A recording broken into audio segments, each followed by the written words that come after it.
Okay, quick video on the PayPal button, how to set it up, and how to configure it. I'm in PayPal now. I've logged in already. You do need a PayPal account to create a PayPal button. Once you're logged in, look at your top menu and choose Tools and All Tools. You come to this page. I'm already on this page. And it's got all the tools that PayPal offers its users. You can scroll around and find the PayPal Buttons tool. Let's go ahead and open the PayPal Buttons tool. This is the tool that a PayPal user can access to create buttons that generate HTML, and you can take that HTML and copy it onto your website. So let's take a look here. Looks like I have some buttons here. You'll see that you can create a button and save it. The nice thing about this is you can modify it later. We're going to ignore these for now because I actually don't even remember what these buttons are for. So instead, we're going to choose this link, Create New Button. We're going to walk through how to create a PayPal button.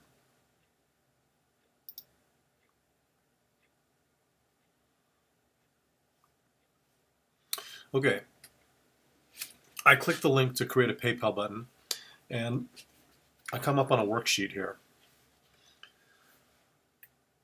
This worksheet, really, you go from top to bottom. There's a couple steps. We're going to choose a button type. There's a whole bunch of types here. Be aware of what type of button you want. Make sure you choose a type that matches the purpose of what you intend on the page. If you have any questions, there's a link over here. Which button should I choose? You can click that to get a rundown on how these buttons operate. I'm going to create a Buy Now button, which is one of the most simple direct buttons. Basically, you set a price on a single item, and it's really meant for single item transactions. So I'm going to choose Buy Now in this type dropdown, and I'll give it a name. Let's say I'm creating a button for a hoodie that's going to be for sale on my website. If I have an item ID, such as an inventory number or style number, this is where I could add that. This is really useful for you, not necessarily for the form itself. If you want this information captured in the form, you can put it here. Let's say I call it Hood 10. You set your price.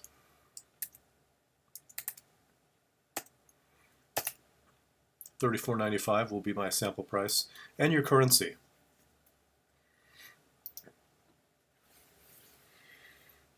There is a multiple price option. If you have, for instance, my hoodie has large, medium, or small. For now, I'm not going to get into that. I just want to get a simple button going on. So my hoodie is $34.95, and I can customize this button. I can actually see what the button's going to look like here based on all my customizations. I can make the button smaller. I can display credit card logos or not. I can set the origin country. I can set the text. If I want, I can use my own image. That means I'd have to go create a GIF or a PNG graphic and upload it. I can add some text.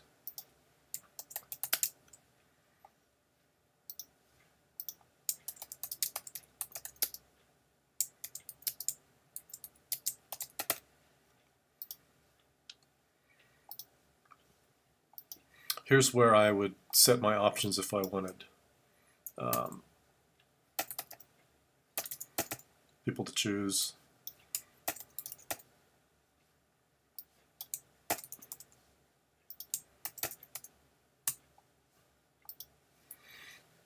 See how that's working.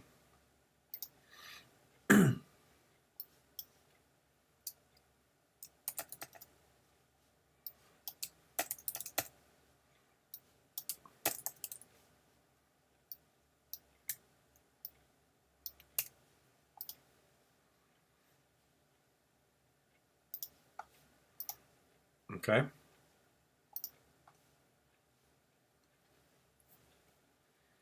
So I'm going to just take them all out, all these customize options. I'm just going to do this basic button for simplicity. If I have a shipping price, I can add that here. If I'm doing taxes, I can set tax. Let's just set some tax just for kicks. And if I have a merchant account ID, then I can use that. I'm just going to use my email. There's a couple other options here in PayPal buttons. There's, excuse me, inventory control.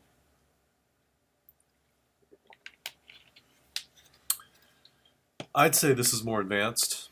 For you to get going, you don't really need to do all this inventory control. But if you start running a big operation, then it's great that these features are here. You can track your inventory. PayPal can tell you when you're low or when you're out. You can actually not sell it if you're out. There's an option down here that's ghosted out. If I turn on inventory control, then it lets me do all these settings. But we're not going to do any of these settings.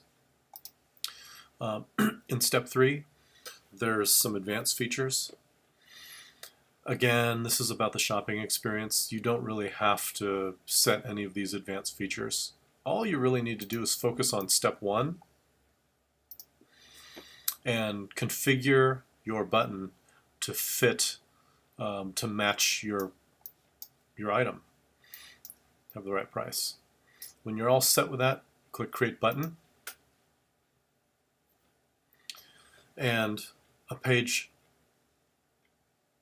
generates with some code. You'll see that this code here, you can copy it and paste it onto your page.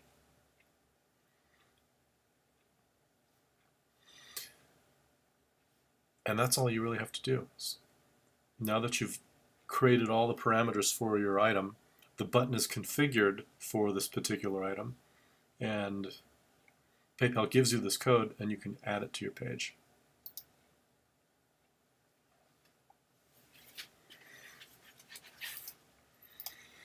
They give you this link here under the email tab, and that's if you are setting up a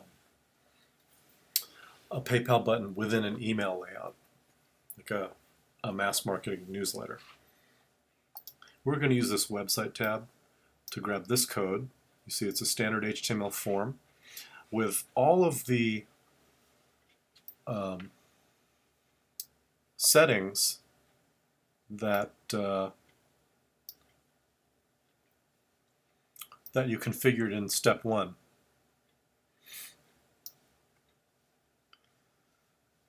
And that's it. You take this code and take it into your page. So that's the quick and dirty on setting up a PayPal button.